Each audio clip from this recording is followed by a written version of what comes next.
Saudações, amigos e membros da Primeira Igreja Presbiteriana Independente de São Paulo, a Catedral Evangélica de São Paulo. Bem-vindos à nossa escola dominical. Hoje, o tema da nossa aula é Jesus, Deus conosco. Usaremos o texto base, Mateus, capítulo 1, versos 18 a 25. Vamos orar? Senhor Deus e Pai, graças te damos pelo privilégio que temos de que, mesmo de maneira remota, possamos nos reunir para aprender um pouco mais da tua palavra, um pouco mais da tua vontade para conosco, um pouco mais do teu amor e da tua misericórdia, que tem demonstrado na vida de cada um de nós, na vida de todos nós seres humanos, desde a criação. Venha estar conosco e que seu Espírito tenha livre acesso a cada um de nós, a começar por mim, para que a tua vontade e a tua palavra seja manifestada na vida de cada um de nós que aqui estamos. Por Jesus Cristo. Amém.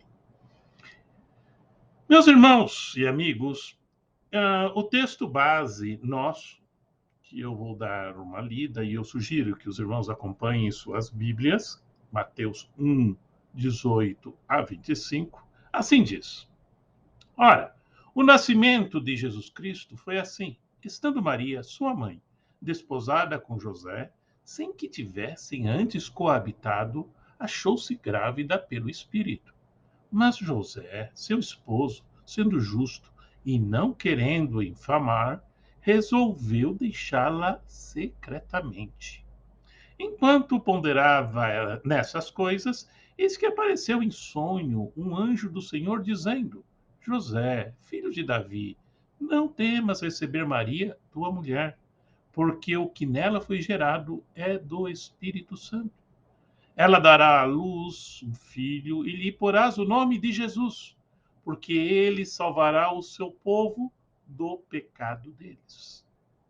Ora, tudo isso aconteceu para que cumprisse o que fora dito pelo Senhor por intermédio do profeta. Eis que a Virgem conceberá e dará à luz um filho, e ele será chamado de Emanuel, que quer dizer Deus conosco. Despertado José do sono, fez como lhe ordenara o anjo do Senhor e recebeu sua mulher. Contudo, não a conheceu, enquanto ela não deu à luz um filho, a quem pôs o nome de Jesus. Antes de entrarmos no mérito propriamente do texto, eu gostaria de apresentar aos irmãos um contexto cultural que eu acho que pode ajudar-nos na compreensão desse texto. Até porque é um texto meio estranho, que ao mesmo tempo que ele diz que José ainda não tinha consumado o casamento, mas de repente ele pensou em se divorciar da mulher. Afinal, eles eram casados ou não eram casados? Como é que funcionava essa história? Bom, como observação inicial, eu gostaria de chamar a atenção para uma questão, um aspecto cultural válido nessa época e que, de certa forma, sobreviveu por muitos séculos. Mesmo hoje, ainda existem alguns requisitos, não só na cultura de Israel, mas em algumas culturas orientais. Essencialmente, são três fases o casamento. Primeiro é quando existe uma promessa, um comprometimento. Essencialmente, aparece a figura ou dos pais ou de algum profissional, tipo um casamenteiro, que vai se aproximar dessas famílias e, por uma conveniência, vão acertar o casamento dessas, normalmente crianças ainda. Não tem nem ideia do que está acontecendo. E essa é a primeira fase. Aí chega uma fase onde, finalmente, é a fase número 2, onde esses jovens prometidos vão demonstrar o seu consentimento e o seu acordo com essa possível união. Essa fase dura normalmente 1 ano até que o casamento se consuma de fato. E nesse período, as pessoas estão comprometidas, tal qual homem e mulher, marido e mulher, e não pode pegar e mais sair desse relacionamento. Esse relacionamento, para fins legais, para fins morais, é o casamento. Muito embora as pessoas ainda não coabitem. E, finalmente, 1 ano depois disso, existe uma grande festa de bodas e onde o casamento é consumado. Bom, tudo indica que estavam justamente nesta fase de 1 ano de José, onde ele era marido de Maria, mas não havia ainda consumado o casamento. Então, isso para nós entendermos mais ou menos o contexto que aqui está sendo descrito. De qualquer forma, entrando no mérito do texto, eu quero chamar a atenção que o livro de Mateus é fantástico. Ele vai relacionar a vida de Jesus Cristo, desde a sua concepção, com as promessas ou as profecias feitas no passado, no Antigo Testamento. Especificamente, Mateus ele demonstra o cumprimento de 16 profecias messiânicas. 16. 16 promessas de Deus feitas no Antigo Testamento se cumprindo na vida de Jesus Cristo. Essa é a primeira, o nascimento de Jesus Cristo de uma virgem. Isso é importante que nós tenhamos claro que este fato é um dos fatos-chave para entendermos o cristianismo e entendermos o papel de Cristo. Vamos considerar que essa promessa que Mateus está chamando a atenção que está sendo cumprida, ela foi feita nada mais, nada menos 700 anos antes, por Isaías. Em Isaías 7:14, nós lemos que o Senhor dar-lhe-á um sinal, pois a virgem dará à luz a uma criança que se chamará Emanuel. Isaías 7:14. Ora, isso parece uma coisa muito estranha. Da onde veio esse texto? Só para entendermos o contexto. O contexto é o seguinte, meus irmãos, feito quase 700 anos antes, ela foi feito por Isaías para o rei Acás, rei da nação de Judá. Lembre-se que estava dividido o reino em duas partes, o reino de Israel e o reino de Judá. O reino de Israel congregando a maior parte das tribos e o reino de Judá congregando as outras duas tribos que não tinham se aderido a essas outras 10 que estavam no reino do norte. E Acás, um dos reis que a Bíblia aponta que não era lá grande coisa e que se desviou dos caminhos do Senhor, ele estava num contexto onde ele tinha perdido a guerra para os reis de Israel. Só para vocês terem uma ideia, tinha havido um conflito entre Israel e Judá, sim, Judá, que era o menorzinho, que era descendente de Davi, né? Eles tinham perdido mais de 120 mil pessoas mortas. E havia mais ou menos umas 200 mil pessoas, entre homens, mulheres e crianças, que tinham sido levadas como escravos. Então, nesse contexto, Acás mesmo passou a duvidar de Deus. Do tipo assim, pô, Deus diz que tem um cuidado especial para os descendentes de Davi e Deus esqueceu-se de nós. Deus esqueceu suas próprias promessas. É dentro desse contexto que aparece Isaías, que é cobrado, né, para apresentar uma contestação a essa difamação de parte de Acás.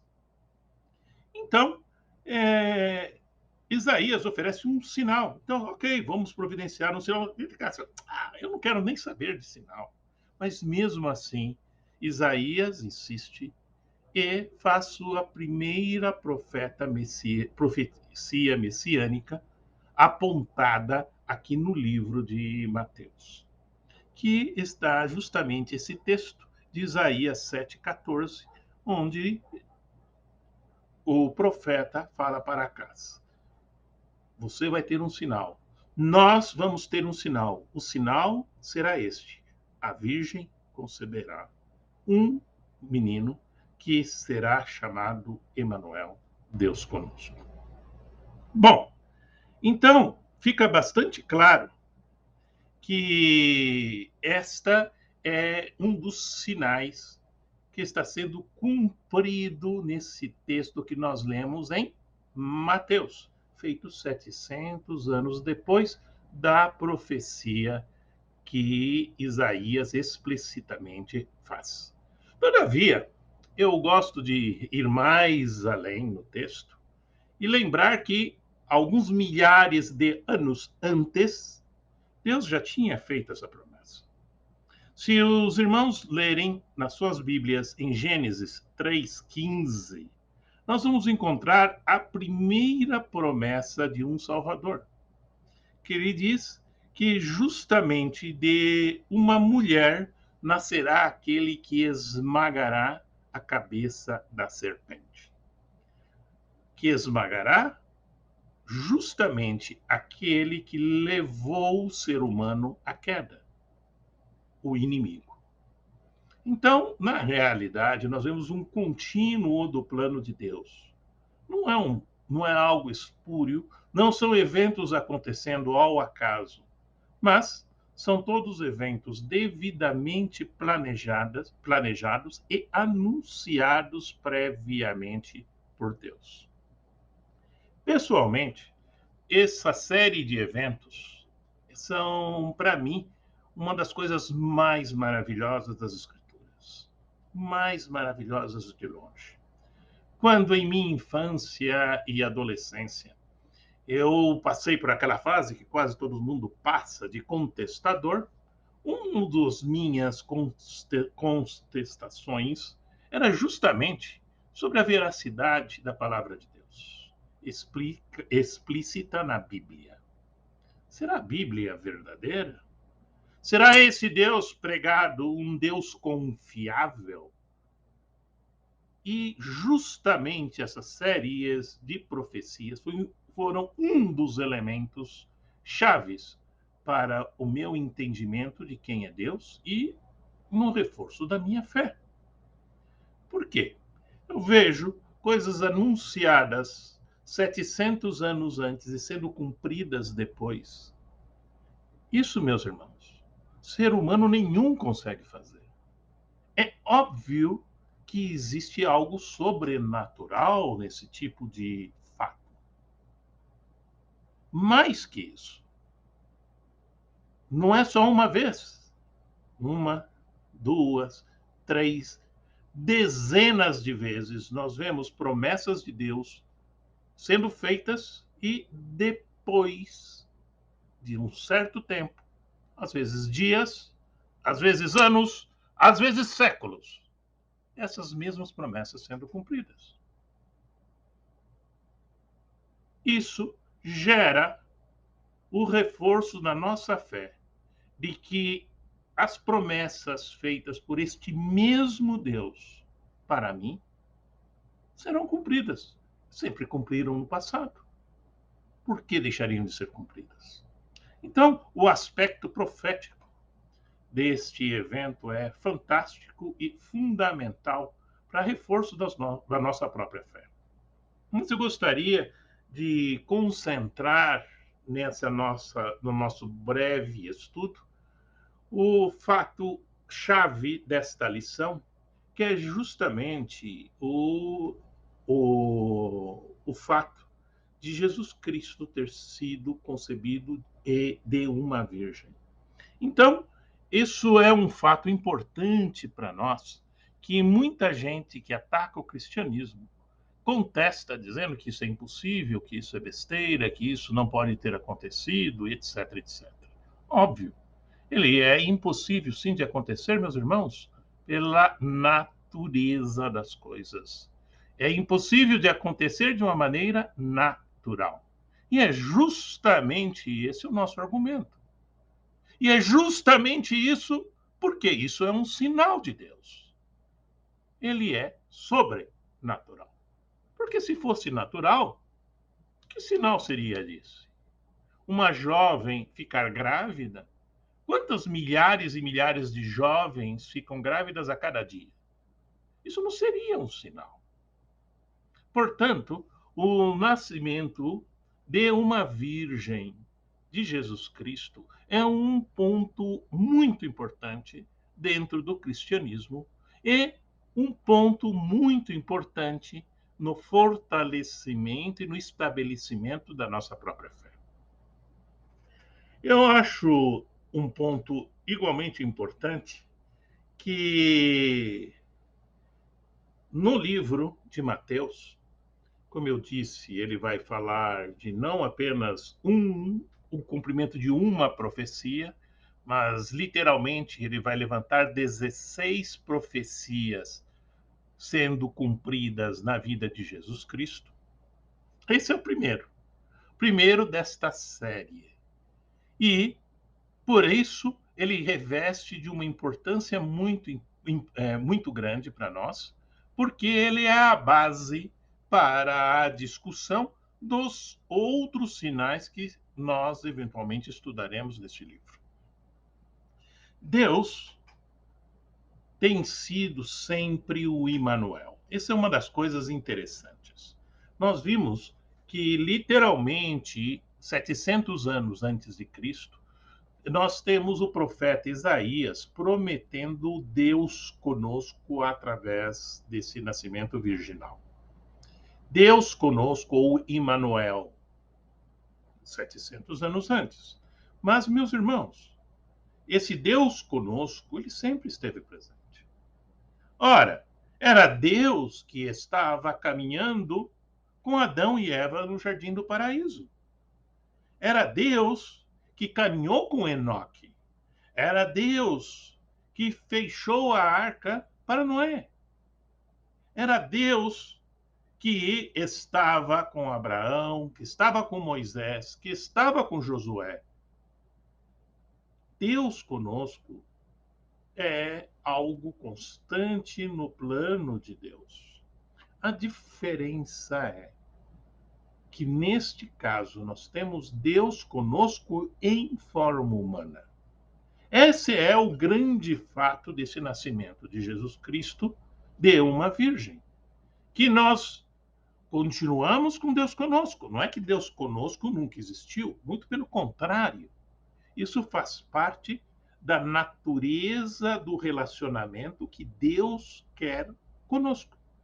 O relacionamento que Deus quer conosco não é algo distante, não é algo teórico. Não. Deus, desde a criação, sempre quis um relacionamento conosco próximo. Deus conosco. A diferença, de novo, com Jesus Cristo, está no fato de Deus conosco em forma humana.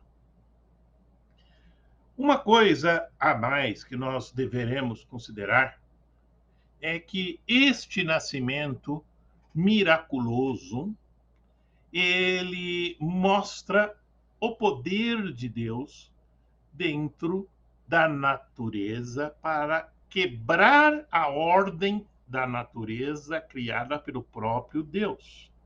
Ora, isso não é uma coisa normal. De novo, claro que não é normal, porque se fosse normal não seria um milagre. Se fosse normal, não seria um sinal de Deus, porque seria algo que acontece todos os dias. Outro ponto que eu gosto de chamar a atenção é que na encarnação de Jesus Cristo, nós temos que o sinal claro e as evidências claras, no sentido de que ele é genérico e visual e tátil, e que nós podemos sentir, ver, olhar, cheirar, de como que é o interesse deste Deus em conviver conosco, em estar conosco e mostrando-nos, não só na história passada, mas também no presente e futuro como o Deus conosco. E a sua intervenção junto a nós, através do próprio Espírito Santo, através das suas intervenções diretas e indiretas dentro de nós mesmos, nos transformando de acordo com a sua vontade. Hoje, ele é Emmanuel. Emmanuel que disse, como vemos em João 14, 23, que se qualquer um me ama, ele obedecerá aos meus ensinos. Meu Pai o amará, e nós caminharemos com ele e ele conosco. Isso é a essência do Deus conosco.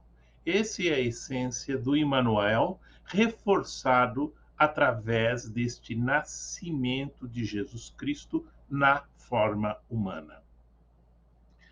Repara vocês que a Bíblia reforça esse sentido, como eu disse, de maneira insistente, mas às vezes que nós não percebemos na Bíblia, como diz, desde o Jardim do Éden, com Enoque, com Noé, com Josué, com Elias, com Eliseu, enfim, desde o Antigo Testamento, né?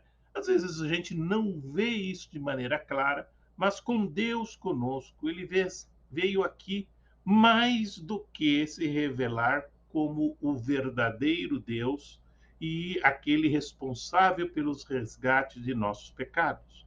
Mas ele veio demonstrar mais próximo possível o significado de Deus conosco, o significado de Emmanuel. Significado este que persiste em toda a história, até mesmo no final dos tempos e o depois, o porvir. Em Apocalipse 21, 22 a 23, nós vemos que um texto bastante interessante, onde se fala de que nessa cidade santa não há necessidade mais da luz e que o brilho vem da glória do próprio Deus e do Cordeiro. Então, de novo, o Deus conosco é um Deus que esteve no passado, um Deus que esteve de maneira especial revelado através desse nascimento virginal e da sua história aqui conosco até a crucificação e a sua ressurreição. E é esse mesmo Deus que está conosco depois disso e que estará conosco no porvir, na cidade eterna. Quando José acordou dos seus sonhos, ele tomou Maria como sua esposa, da maneira que o Espírito tinha se revelado a ele, mostrando que o que estava acontecendo não era por acaso, mas sim parte do plano de Deus.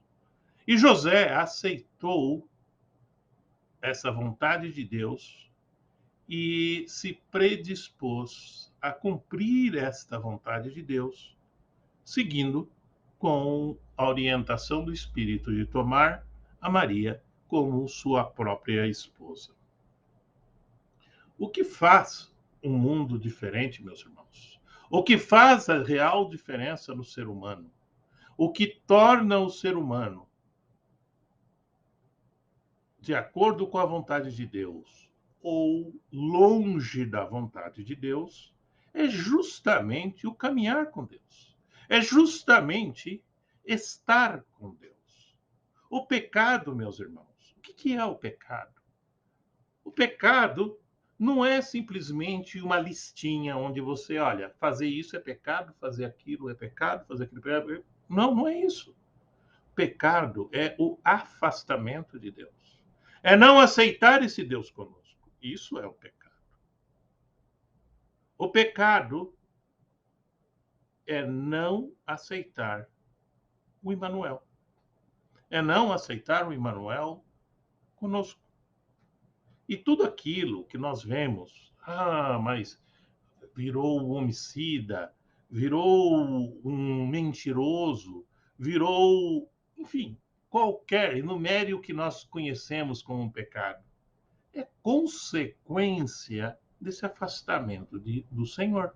É consequência do afastamento do Emmanuel. Porque o propósito de Deus para você e para mim é caminhar juntos.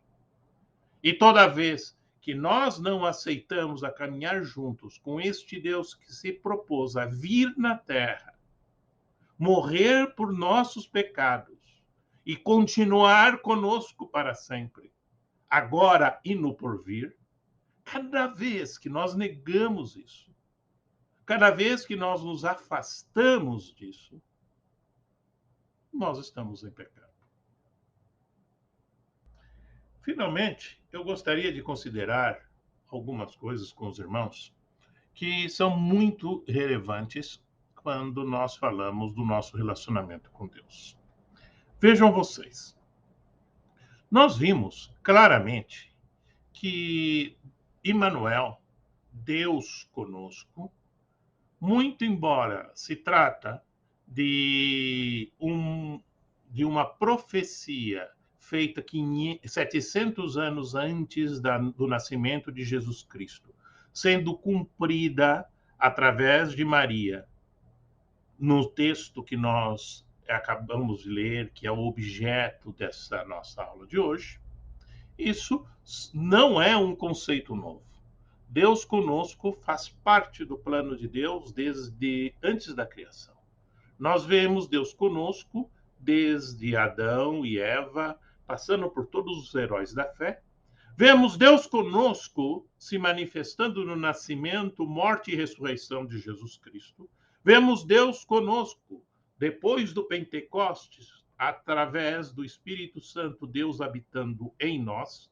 Vemos Deus conosco descrito no próprio livro do Apocalipse, no porvir. Portanto, Deus conosco é a essência do plano de Deus para seu relacionamento com o ser humano.